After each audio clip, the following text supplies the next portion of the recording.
Hi, welcome to On the Contrary by IDR, which is a podcast that we do where we bring people in with different lived experiences and different work experiences and try to converge on a topic. Today, we're asking what does it take to fund well being, not just as an outcome, but as a way of working and integrate it into how we practice what we do. I think you both know better than I do that philanthropy has long focused on systems, on structures, and on solutions. But what if we started to look at care, whether that is inner or relational or collective care, not just as a side effect of the work that we're doing, but as central to how we fund and how we conduct ourselves as funders? To unpack these questions, we have with us Mahendra Pandey and Stephen Harris. Mahendra leads the forced labor and human trafficking team at Humanity United, where he supports grassroots worker and survivor-led movements. Over the past 15 years, he's worked to advance the well-being of migrant workers, particularly in the global south. He also founded Shramik Sanjal, Nepal's largest migrant worker network, along with the Global Migrant Workers Network, mentoring emerging leaders across Asia and Africa.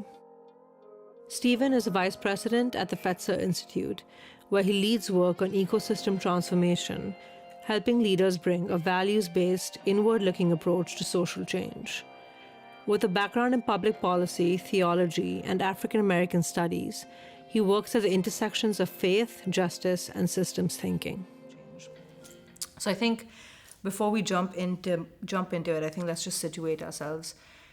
To you both, what does well-being actually mean in philanthropy? What does it mean to you? What does it mean for the work that you do? Mahendra, if you want to start us off. Before I talk about what well-being means for philanthropy, and I want to think about myself, what well-being for myself, then it comes to the philanthropy. And the well-being myself is the way I want to be taking care of myself, the way I want to treat people, the way I want to be feel loved, and the way I want to feel kind, and same way that we practice in philanthropy. What that means it is not the transactional relationship with our grantee and partners, and any post we like to understand and listen the challenges and the problem that our grantee and partners face, and then not only put burden on them, and also partnering with them to mitigate the challenges and problems that comes to either grant making or any addressing any problem they have been facing in the grounds.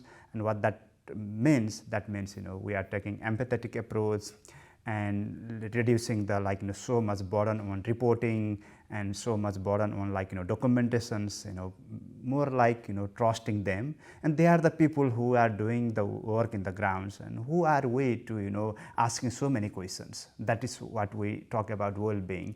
And also in terms of if there is so much burden because of the situations they are in, and we like to also understand and respect that, and also give a little bit space for them. I agree with all that's been said. Thank you for laying out that robust vision. And similarly, well-being, I think the way I want to interact with what has been said already, for me, and then I'll connect it to philanthropy, it is a profound, holistic experience of flourishing in the fullest sense. That an individual is flourishing in every capacity, every area of life.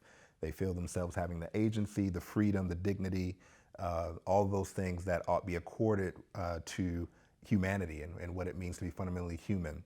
And the reason why I frame it that way is because I think that part of the shift that I'm encouraged by is that philanthropy, understandably and in many ways rightly so, often focuses on the materiality of issues, problems, material outcomes, the material conditions of public and social life or communal life.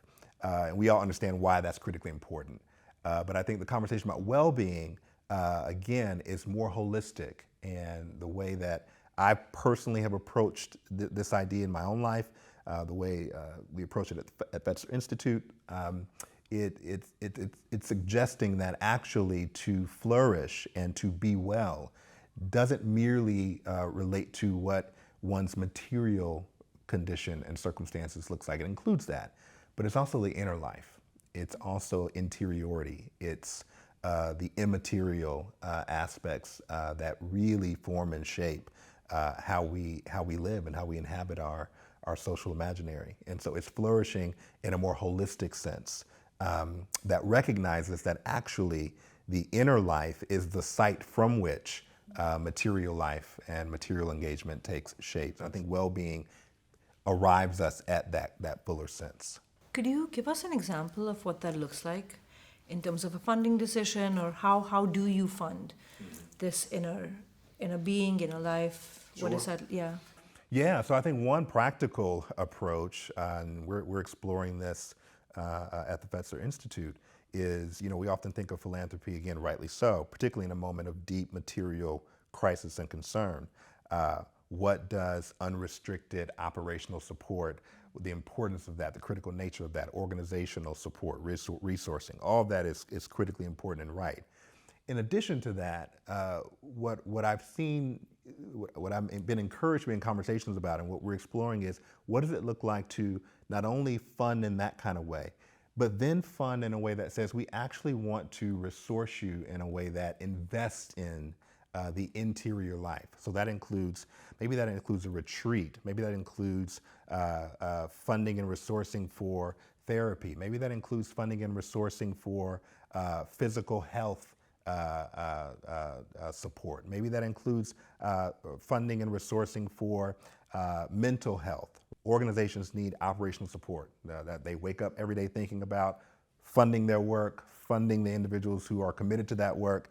And at the same time, I think philanthropy has an opportunity to say, in addition to that, we also want to sustain the individuals who are doing that material work. And Mahendra, I know that you also in your approach have had many moments where you've said, we're not asking for rapid response and rapid reporting on issues. We are asking people to stay safe, to invest in themselves. Can you tell us what that looks like and how you fund?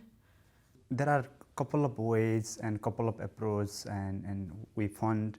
And first is like there is a kind of stereotype among the funding landscape that in the philanthropy there are only certain kind of people academician, PhD holders, people from the global north.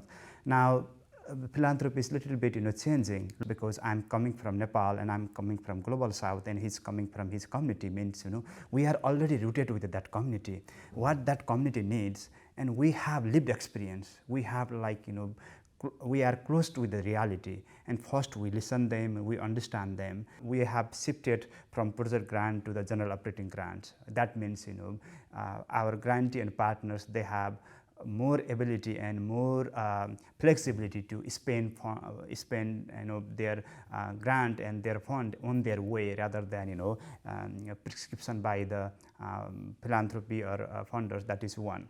And second thing we have been also doing, if any organizations, any partners, they have been asking us $200K US grant, then we also ask and also offer them, how about if we take $25,000 or $50,000 for well-being care for their staff, your partners, hiring therapists and going to psychologist council, or just to go to the meditation session, and those kind of things also we have been doing.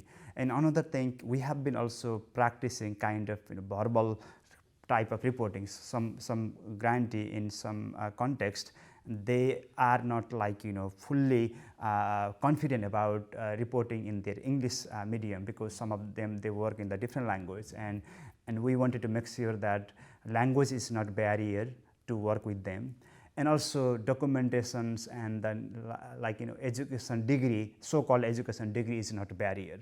So if they would like to tell us some story, so they have been doing, not story what they have done, story about their experience. That's perfectly fine to us. And then after that, we go to our systems and we make sure that we have a checking call with our grantee and our partners, then we are fine. That sounds incredible. Yeah, thank you both. And I think just to switch this a little bit, what does that look like for both of the teams that you work with? Not your grantees, but your own teams in your foundations. What are the practices that you have in place for their well-being? how has that mindset shift almost played out within the foundations itself, and what did it take to get there? Oftentimes, and understandably so in a way, we expect individuals to take care of that on their own time, right? Philanthropy maybe historically expected as partners, you're deeply aligned, we like the work that you do, want to resource you. We're expected you will stay healthy and do what you got to do on your own time. And I think organizationally, and then in addition to philanthropy, I think we're recognizing that actually we need to carve out space and time to commit to this, to make sure that this is cultivated. And the Institute itself has committed both resources and time and space during its organizational kind of routine and cadence to pursue these things, pursue these practices. Spiritual reflection, communal practices, individual practices, all of that is carved out in the space of a day or a week, where individuals are encouraged to lean into that. Because the conviction is, again, that then only supports the work that you do. And this is throughout the organization. That sounds great. Thank you. I was also taking notes for some things that we could apply to our organizations. Mahendra, what about you? The way well-being and the philanthropy conversation happen in the global north and in the global south is a little bit different. Also, the majority of the work we do in the global majority, and also we like to understand the ritual and also cultural and societal context about well-being and taking care of in the global south. What that means. And for example, in global north, and when we talk about well-being and mental health and the healing, people they refer more to the going to psychologist and going to therapist, and going to therapist is the best things and best tool available. That's perfect. But at the same time, if you go in Kenya, South Africa, or Nepal or India, and the people they find healing and the well-being in a different way. What that means, and they like have cultural rituals and coming all the villagers coming together if someone has something sad news in the family, and also going to music concert and going to some of the religious gathering, or being friend together. There are different way. One of our partners, I had a conversations, and one finance officer of the one of the organizations, and he was declined to approve the his expense because he went to one of the musical concert instead of going to therapist. And if that person is find very help, and that person is being helped going to concert because of the art and culture, music, why not? And we like to also break that stereotype, understand the some of the local context, and also some of the cultural aspect, and also some of the the conversations, the drive, and also driven by the community we work, rather than we give them script or prescription. And also of course our resources is also limited, our knowledge is also limited, and we don't know everything, but we are very mindful, and we always keep good intention that we think about them, and also we also want to think about ourselves as well within the team and within the organizations. If we do well, then also we can help other in a good way. That's what we believe. It's really great. I just want to piggyback off of that. I think that's so critically important to emphasize. And one of the things at the Fetzer Institute, we at once are trying to hold the importance of that agency and that capaciousness around which how people think about their own health, their own journey, their own path, their own development. Even as Fetzer itself is very much so distinctively centering the sacred as a critical and important and necessary kind of groundedness for the work that we do. And so what that has looked like internally is that each individual as part of the organization is allotted spiritual development resources and funds to pursue development in whatever path or tradition or outlet that is conducive to their own development. That looks like a number of different things. So I love the example you raised about, for one person going to this venue or this outlet might be how they pursue that. For another, it's this. And both of them are supported and encouraged because they cultivate the same kind of inner capacity. So Thank you so much for emphasizing that. And I would like to add one more thing. End goal of the well-being is, it's not there is perfect definitions. End of the day, how you feel, and how you feel loved, and how you feel overall. That's the matter. If you are taking any kind of tool, any kind of approach, any kind of practice, end of the goal is if you feel good, if you feel loved, and if you feel really empowered, if you feel that's being held, that's the well-being. How do you both make space for this kind of well-being, for burnout, for everything that your grantee partners or your teams might be experiencing, be it grief, be it any kind of struggle, and still expect results? The way I've sought to lead when at my best is to embody what it means to appreciate individuals showing up as their full selves. I think there was a philosophy of work. In many ways, I can reflect on my parents' generations. Perhaps you kind of kept certain things compartmentalized. So if I'm going through tragedy, if my whole world is falling apart, when I show up to work, I need to be a different person. And that kind of divorcing of oneself, I think we've now realized, one, that's not realistic, and two, it's not healthy. And so what I've sought to do is really encourage and want to embody what it looks like to really show up as one's full self, and recognizing that when I show up around the table for the work that we do, it is a given and understood and never questioned reality that I'm committed to the work.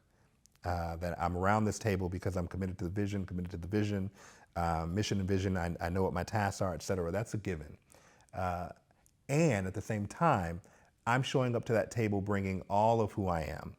That means my own perspectives, my spiritual path, my spiritual journey, my struggles, my trials, my triumphs, and that's all appreciated.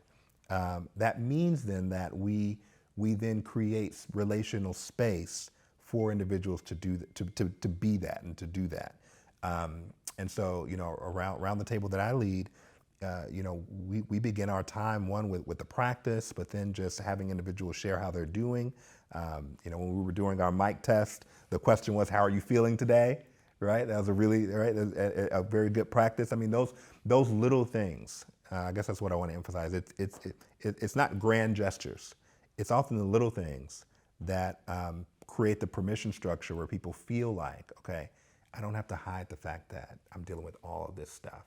And organizationally or with your grantee partners, how do you, because I think what we struggle with, what we've seen funders struggle with is that, a deadline is still a deadline. And so then what does that mean? And from a position of power, how can you think about that differently? That power differential and dynamic you mentioned is very real. And I think in one sense, it can never be totally removed just because of what that dynamic is. I think we need to be honest about that. But there are certain things that you can do to mitigate that, and to really reflect more of a mutuality in relationship that's rooted in trust, rooted in dignity, rooted in agency and respect for the fact that individuals that philanthropic entities fund or organizations trust that they know the work that they're doing. They know the communities that they're serving. They know the work that they've been called to. In many ways, I'd imagine that's what put that individual organization on that entity's radar in the first place, right? And so I want to lean into that trust and lean into that agency that I'm according because of that mutuality and respect that's there. Things are changing daily. I was going to say weekly, but no, things are changing daily. And the backdrop of the world that we're confronting is complex. And as we are seeking to navigate it individually and organizationally, so do partners. And again, we need to trust that they are engaging and making shifts and seeking to give analysis and attention to the things that are critically important, just as we are. I think communication is always key. And so even if it, with regard to the shifting nature of things, I think that, again, that mutual respect and that kind of trust-based relationship then goes a long way, particularly against the backdrop of a ever-changing context and world. Yeah, no, and you both have hinted towards this already, but I want to step away from my script for a second. If I, if you wanted funders, donors, foundations globally to take away, 1, 2, 3 things that you practice that you think would be helpful to social impact as a sector, or to communities around the globe, like what would be like tangible steps that people can start taking today to shift how they fund? And what would you suggest that was? And we can like popcorn like one off the other, because I feel like there's some similarities over here. I think really taking stock and reflecting and considering the whole person in the work. And so I go back to that dynamic that I started with about material versus interiority versus interior. That if the philanthropic community would really take up and understand and lean into what I think is just fundamentally true, that it's not merely about the material conditions that we're confronting, and we don't want to treat individuals like that.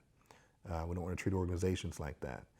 But if we're really trying to fortify individuals, we're really trying to love humanity, we have to take a more holistic approach to what it means to be human, what it means to love and care for a person, for a community, that includes the material conditions that circumscribe their lived experiences, but it includes much more than that.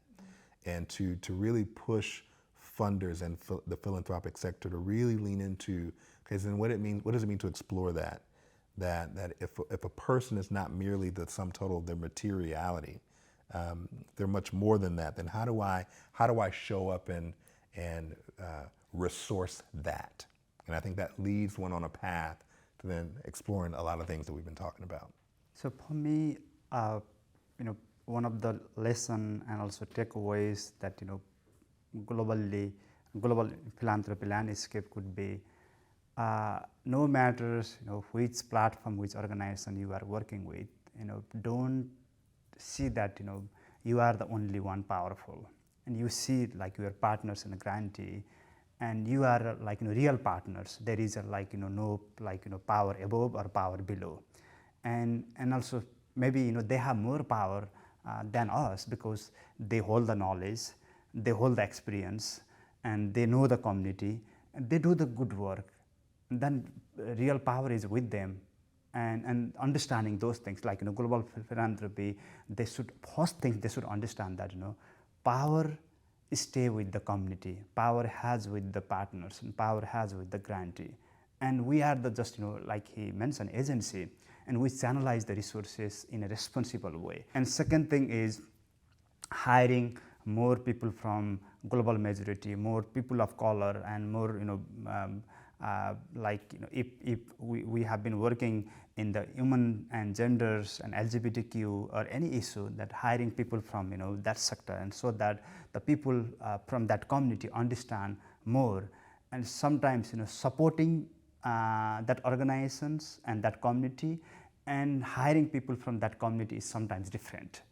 Supporting can be like in very good intention, sometimes just supporting may not be good enough, and how do we also respect and trust them to hiring people from that community, and that also has a meaningful message. And ultimately let's be the partners rather than just grantee or transactional. There are thousands of ways we can engage with our partners in the community beyond grant making, beyond transactional things, and also we like to have some very honest conversations. Money is one part, and what are the other things I would like to from my partners? I'm going to the field of any organizations to see their work and see their meet with their community. I wanted to make 100% sure that there is no effect on that grant. Whatever learning I will have, whether I will have failure learning or success learning, that won't be any effect on the grant making I do. And if I have that effect, and if I make a decision based on what I learned from the field, then I'm not trusting with the community. It's really powerful. I really appreciate that. If I could add one more thing. Yes. To really consider, given the resourcing and the agency and the power that's there, what could I lean into that perhaps I haven't considered previously as I think about, again, the history that we've been bequeathed, that's come before us. I think you'll find that things like